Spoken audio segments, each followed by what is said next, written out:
DPW said I should make a video, so I will. So we get to the New Land Trust. There's a poster up saying, fresh cider press and get together. Ends at 3 o'clock and we get here at 6. So we missed the cider press. Too bad. Yep. Too busy working. So I passed by the machine shop and the machinist is there doing his own stuff on a Saturday. He's got no kids, so looking for things to do. He looks at the bearing assembly. I brought it over. I'll tell you what else happened in a second. So he looks at it. He says, well, I don't have a special bracket to press one of these out. Usually you can support the knuckle with a couple of steel pipes or steel flat bars on the press table, but I have a big press, a real one. Probably a 20-ton. I don't even know what it is. Anyhow, he says, just push out the studs, the wheel studs, and you can support it on the rotor. You push the bearing out, use the rotor as a support, and the knuckle will push on the rotor. I said, you're right. Pretty smart guy. I'm going to bring him the 6.5 in the pickup truck when I get the white one finished and the blue two-wheel drive strapped. So that's the plan. Anyhow, what's wrong with this trail? You're funny looking.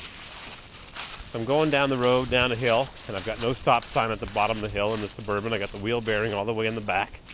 I'm chugging down the hill, little hill, at 20, 25 miles an hour, 35, 40 kilometers an hour, not going fast.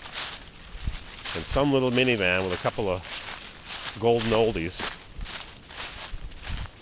goes right through the stop sign and almost crosses my path, and I jam on the brakes, locked up all fours, the truck is skittering, wheels are hopping, and my axle bearing hits me in the back of the seat, comes flying forward, right through all the boxes of junk that I have.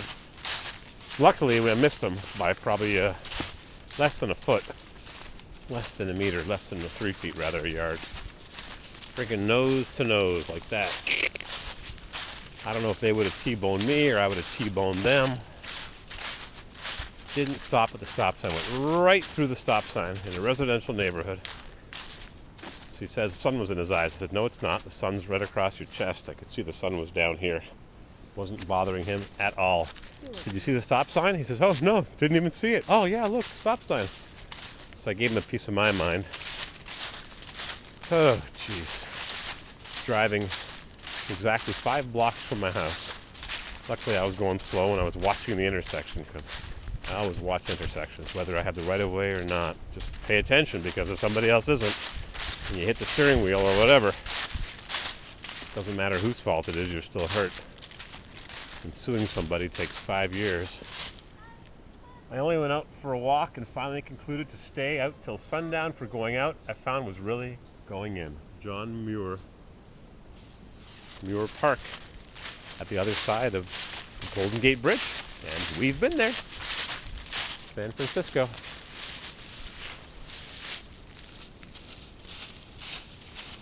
That's one happy dog. Probably some rabbits here in the wood. He's going to get a rabbit.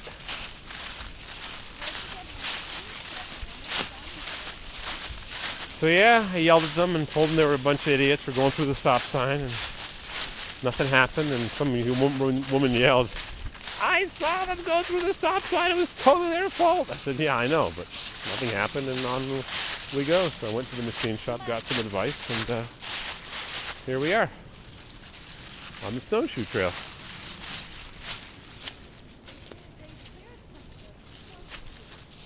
New Land Trust. A bunch of college kids bought this 35 or 40 years ago. Yep. Snowshoe trail and a ski trail. And we've never come here when it hasn't been winter and full of snow. And 2 winters ago, boy, it hardly snowed. And there was snow here, but hard to believe somebody cleared all these meadows 100, 150, 200 years ago and piled up all the rocks. Made these beautiful flat stone walls. Yeah, even curves around the corner.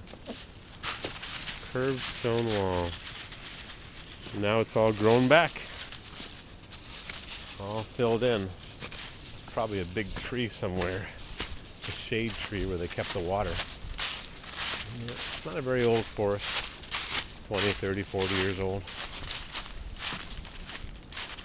Yeah, I would have smashed the good side of the Suburban. Either I would have T-boned them and crunched my beautiful nose of my truck, or they would have T-boned me, hit me in the left front fender. And I was totally in the right, and I wasn't even going fast, and I had my seatbelt on, but who needs the hassle? They were out-of-town tourists. Big stop sign. I went by the intersection from the other direction a few minutes later, and I checked, and there's a big stop sign. And they're just looking around. Every 2 minutes. Yeah. So that's the story. Got to be careful, even when you're 3 blocks from your house or your work. Somebody's not paying attention, and crunch. That's how I sold my red Suburban. Kid was driving his mother's Suburban, and somebody cut him off, and instead of hitting them, he would have been in the right of way because they went through a red light or a stop sign or whatever. He swerved and hit a tree. I swerved a touch. You can see my skid marks. Alrighty, we're in the woods somewhere. Yeah.